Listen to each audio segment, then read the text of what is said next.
how low can you go, America? I'm just curious. How low can you go? This close to Martin Luther King Day, I try to go outside for, my nummy goodness. Mm.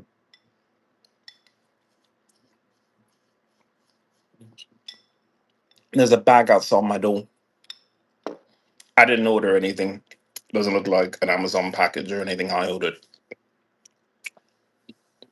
It's suspicious. I try not to jostle it on my way out. I have to go down to the lobby and I speak to the desk manager at the time. And I inform them someone left a package outside my door. It's highly suspicious. I didn't order anything. Please remove it. And if you don't feel comfortable, then we have to call the police. Brother man tells me, dude, go for a long walk. And I say to myself, really, with this beard and all the stuff that's been happening lately? Oh,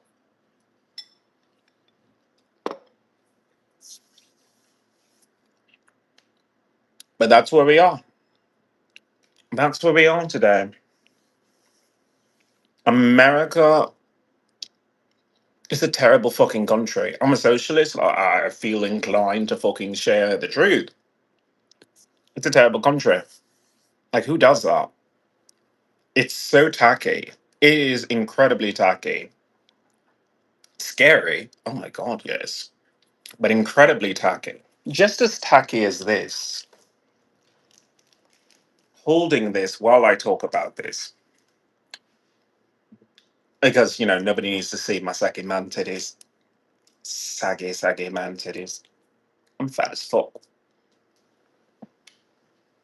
But for some reason, someone decided to leave a package outside my door. Because the day before, I had to go down to the management and tell them someone's trying to sneak chocolate to my dogs. Like, excuse me? Now, when I say it, I mean, it does sound like a euphemism for giving me some booty hole. But besides that, okay, chocolate is not something you give a dog. But someone kept trying to shove chocolate down my dog's throats by leaving it right outside the door. I complain, I complain. I have to speak to the manager and I say, look, I need you to go up there and collect it. And she did. She did. Looking like Cruella de Vil. But she did. She did. So thank you for doing that. But then today, I finally go for the walk. Dog takes shit, whatever. Hold on 1 second.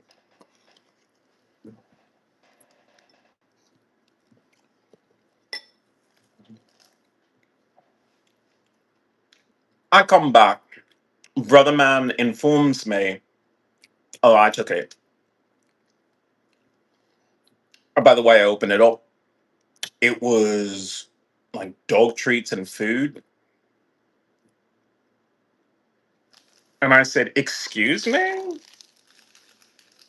Like, I don't know anyone here. I'm not friends with anyone here, especially with my fucking stank ass attitude. It's like, I don't want to talk to people. I want to walk outside so I can let my my eggs out. Because I eat a lot of fucking protein, so I put it all into my pics. Gotta get that jiggle. Gotta get that jiggle, as I hold Hugh Jackman. But either way, I have a conversation with him, and this is like one of the things that, like, look, I didn't have a reason to talk to you before. You were handling your business. Now, hold on. Ah, hmm, this is good. Get your protein. Get your vitamins. But now I have to have a conversation with him because now I have to grill him. I have to pump him for that information. Hi, young Gonzo. Welcome to the channel. Welcome to the revolution. I have spoken English in this particular way for decades. I'm old as fuck. You can tell I'm old as fuck because I've got man titties. Just look at the jiggle. Look at the fucking jiggle. Look at it. And let me cover it up with Hugh Jackman.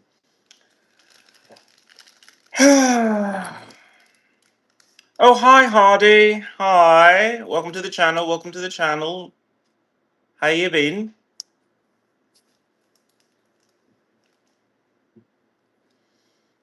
This is a rough one. This is a rough one. So I pump him for information because I guess it's not something I'm trained in, but whatever.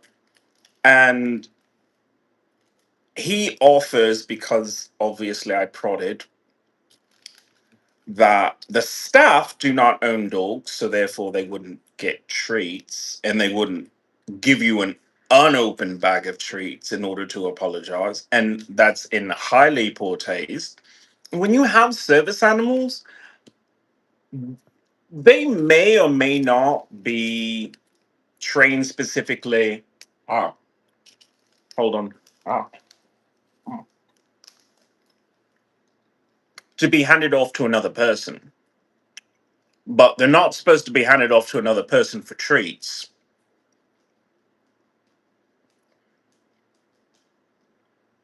So the idea that they are is kind of like fucking like weird. I mean, I'm not rich or anything like that. I mean, if I had money, I wouldn't have saggy man titties. Just so saggy, just that I can only cover up with a signed comic book of Hugh Jackman as Wolverine.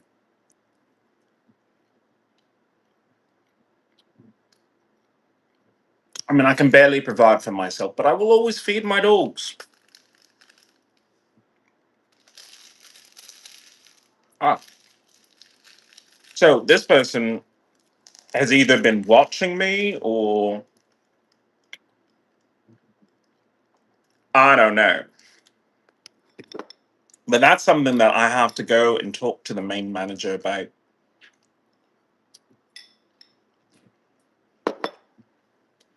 Because I have to say, did you give my room number out? Did someone approach you and say, oh, I'd like to give another person treats because I saw the dogs and the dogs were cute or whatever? Can I have their room number?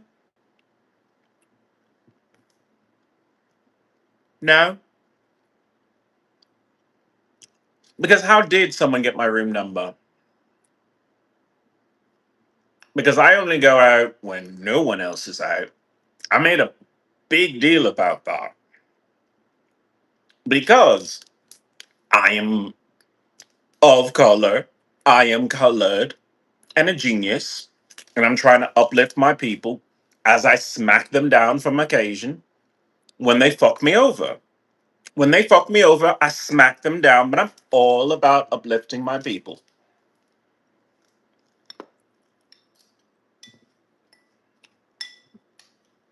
Hmm.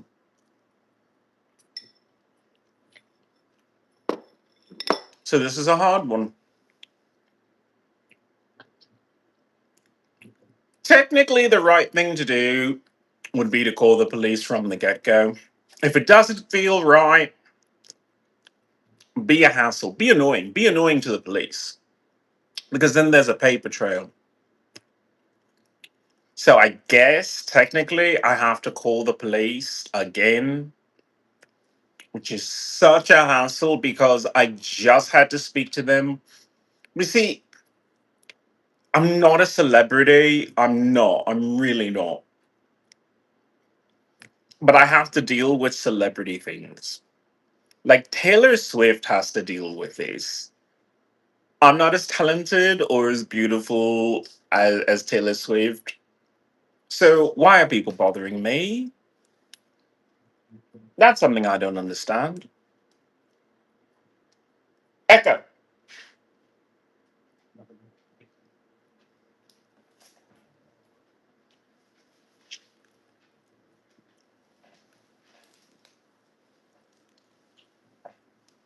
I just don't understand. I mean, here I am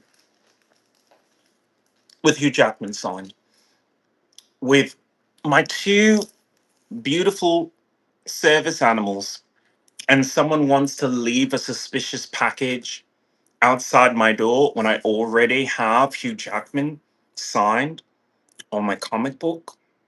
Like, what else could I want in this world? I don't understand. Like, who would do such a heinous thing to a person of color who's a genius? Who would do that? Who? Like, why do I have to deal with this? Oh, you're not supposed to. You're not supposed to lick Hugh Jackman.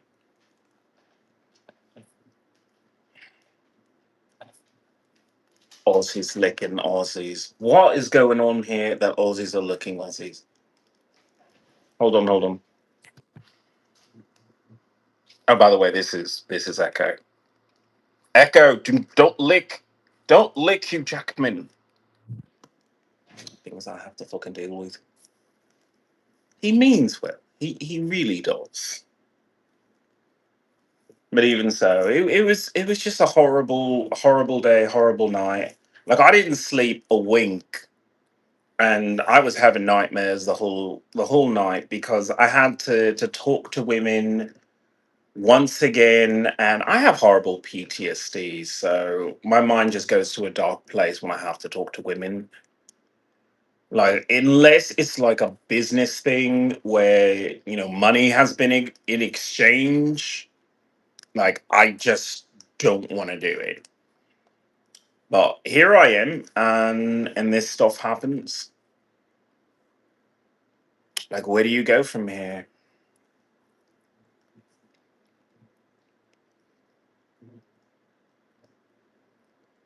I mean, technically, this just strengthens my case for refugee status should I decide to just up and leave the country. But then I kind of look like an asshole for saying that it was dog treats in the bag and not a bomb this time. But then again, aren't I colored? Aren't I colored? I think I am. I mean, I may be a bit pale for the block party, but but apparently someone took offense to my melanin up in your business, which is hard to believe because I stick to myself. Like, I don't go around shoving my large, juicy black ass in white faces. So why do I have to deal with the I have a dream scare tactics? Like, really, are you that tacky, America? Are you that tacky? Because clearly I know where I belong. So maybe, just maybe,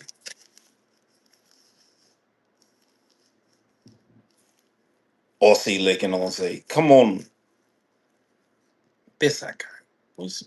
See what I deal with. He's a good lad. He's a good lad.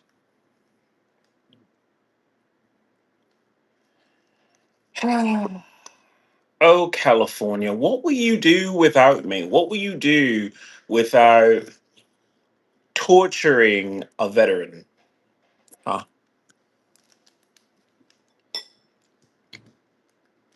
Oh, by the way, nice trick in the lobby of seeing if my dogs are trained to smell almonds or arsenic, because that is something you definitely should teach your dogs. But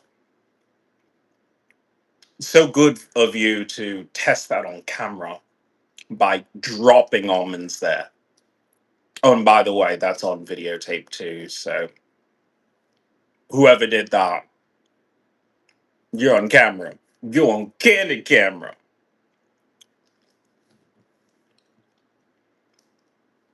I paid for my meal like everybody else up in here.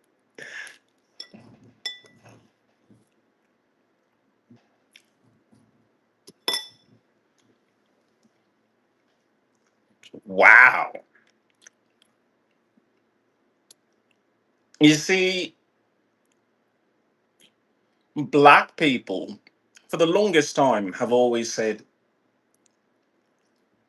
white people are afraid of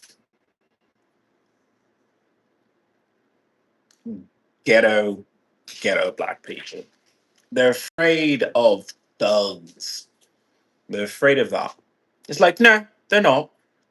What they're really afraid of are black people with library cards, black people who sit down to read, who educate themselves on political philosophy, who educate themselves on medicine.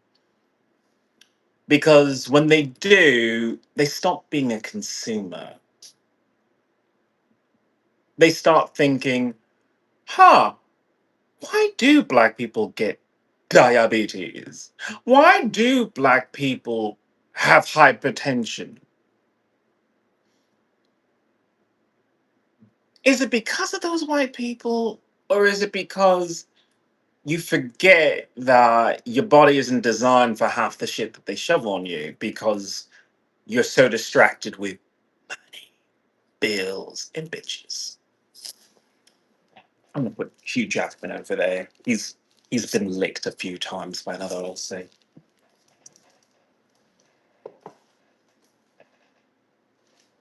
Deep down, I know he likes that.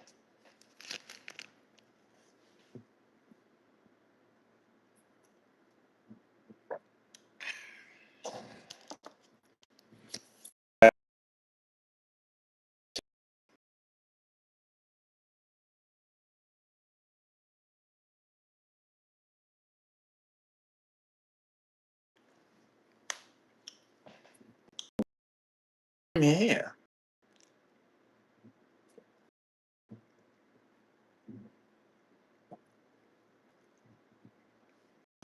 I'm just looking at this situation and say, I guess I do have to make a phone call to the police just to have it on record that I made a phone call to the police.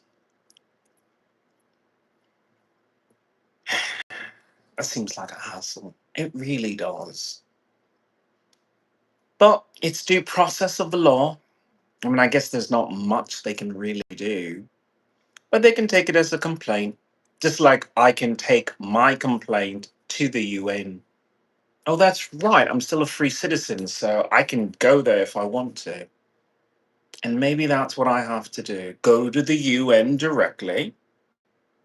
I guess some people make an appointment, but you're going to shove me toward being a celebrity either way, and I guess everyone needs to know who Ian Ilione is. Hmm. I was going to enjoy my nice fucking holiday, but I mean, if you're going to treat me like I'm some sort of revolutionary, then I guess I have to bring it past the 1776. The only way I know how, by being the gayest motherfucker on the planet.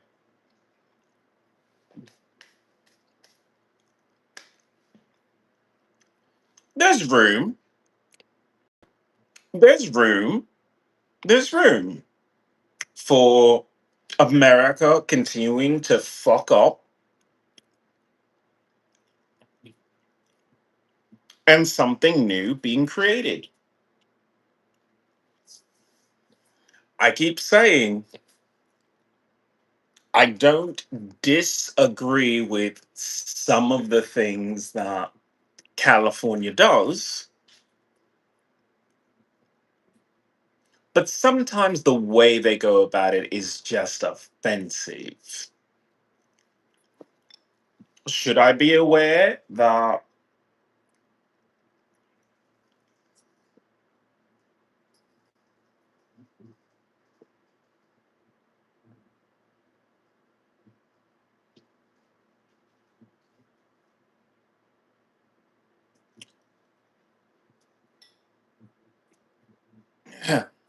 should I be aware that there are threats against brown people who are intelligent and check out of America and say, no, I don't want fries with that? Because even if I was a fucking Viking, You eat meat. You eat fish. And then on occasion, you go into the forest and you pick some herbs, put it in a pot, and you drink water. Something that people just forgot to do. So while I'm looking like a young Will Smith, these dehydrated motherfuckers want to do scare tactics this close to Martin Luther King Day. This is the whitest bullshit ever. But I call you out on it.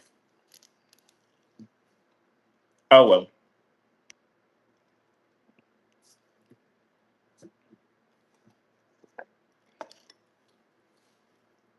What am I gonna do? I can't really afford California.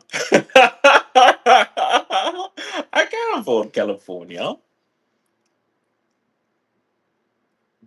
And California wants to delude itself into thinking that it would ever be bohemian or free spirited again. It's like, no, no. Once Silicon Valley kind of fucking ran rampant across the country, increasing businesses, bringing more straight people in, you just lost that. You're never going to go backwards. You like the money, you like the money flowing up the street and up into a tower. You don't like it really for the people. That's a pity. You could do so much more. And my attitude has never been fuck the rich. My attitude is more, hold on, here we go. Ugh. My attitude is more, include the rich in the conversation because they are getting fucked over too. When I try to go outside my door, and because I am a person of color with some coins in the pocket, I got a pocket full of sunshine. I'm Natasha Bedingfield rolling through this place with a pocket full of sunshine because even though I had to deal with PTSD, it's, yeah, but I'll leave. I may have to stare at your ugly asses from time to time, but I can bounce, I can leave. And you'll just keep doing this forever because that's just the way that America gets you. They make it so you're so comfortable, you're so comfortable. And you just say, oh my God, I have it, I have it, I have a place to stay, I've got a roof, I got some nice things. Oh, what else could I need? What else? What else can I need? If I pay them, if I keep paying them, then I can keep enjoying this. Fuck that. Fuck that. If you pay continually towards something, you should see upgrades. You should see growth. And I'm not seeing growth in San Francisco. Am I expecting flying cars and robots overnight? No, that's just not practical. But shouldn't we be going toward that anyway? Not the flying cars thing, because I already did a podcast, even though I deleted it. But I did a podcast, Dude, Where's My Car, about do we even need cars anymore? Because cars are becoming, I don't know, a bit lame. Because you say to yourself, is it is it safe? Is it worth it? Is it worth it to the environment? I mean, I care about the health of myself and my animals. I wouldn't want them to breathe toxic air. But that's what happens when you have cars in your cities. But people don't want to change. It's too much to ask for. So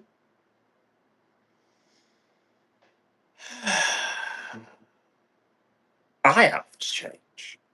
If San Francisco and California is not willing to upgrade, then I have to be the one that upgrades and just say, you have no power over me. You can scare me, but you're just scaring me off. You have to stay here.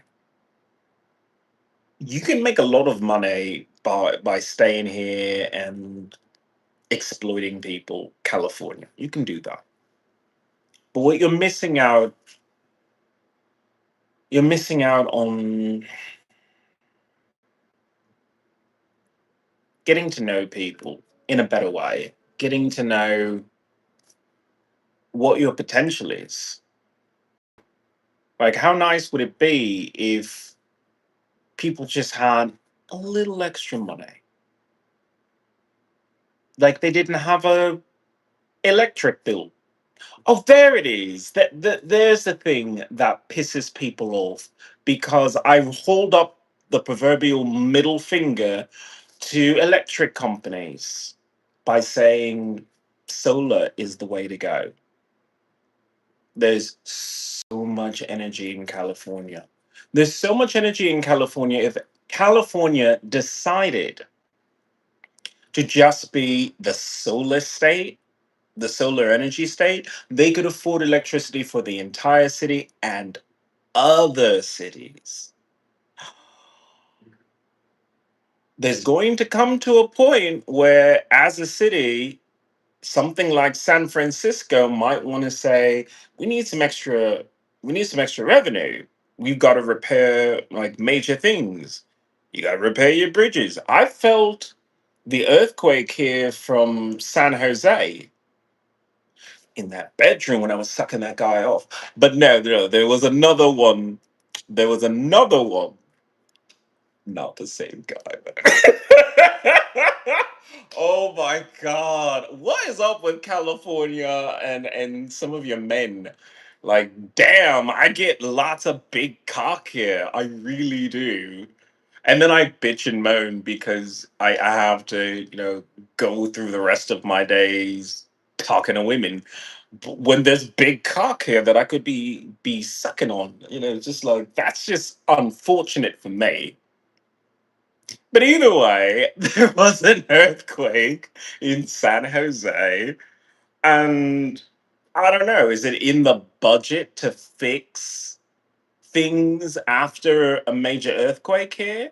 Do you account for that? Do you account for major pandemics? Because that is reality. That is reality. You have earthquakes, you have forest fires, you have pandemics. That's the world we're living. Oh yeah, and you have floods too. So couldn't you use a little extra coins in your pocket, San Francisco? I mean, I know you're trying to scare me off, so I go to another country with my socialist bullshit, which isn't really that bullshit when you think, gee, if you just had more money, if you loosened up a little bit of the money, you could gain so much more. If you tax the wealthy just a small bit, then you could say that is earmarked money to go straight. Well, I mean, not how straight could you possibly be in San Francisco? But that money could go into a fund to build solar panels. Don't you want that? Don't you want to be on the cutting edge of a market? It's not like you make many movies here. It's not like you make television shows here. After all, aren't you a little less charmed now, San Francisco? I may not be a Hollowell, but I know how to make things well. Solar energy. Solar energy is a good thing for San Francisco. The more money you have invested in it, the more money you can take for other things that you need. And you're always going to need things here. Having emergency funds for a city is just practical. Also, having more money back into the pockets of the people means they'll spend it. Some will save, some will. But most people are going to go to the movies, they're going to go to a restaurant, they're going to buy technology, more gadgets. But guess what?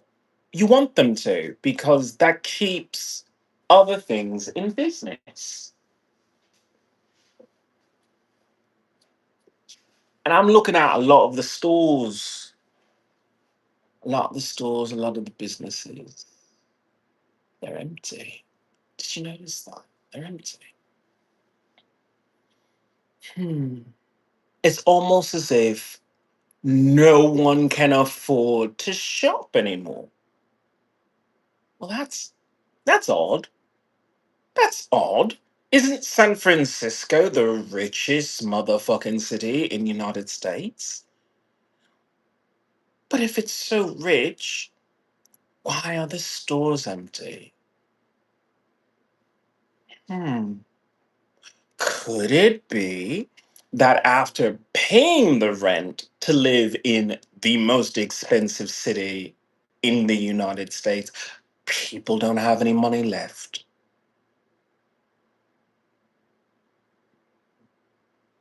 After also paying an electric bill. Oh, and driving on roads that were maintained horribly, horribly. Because you still use asphalt and you still use concrete to keep asphalt and concrete companies in business, not to protect the business of keeping yourself alive and not driving over potholes or just uneven roads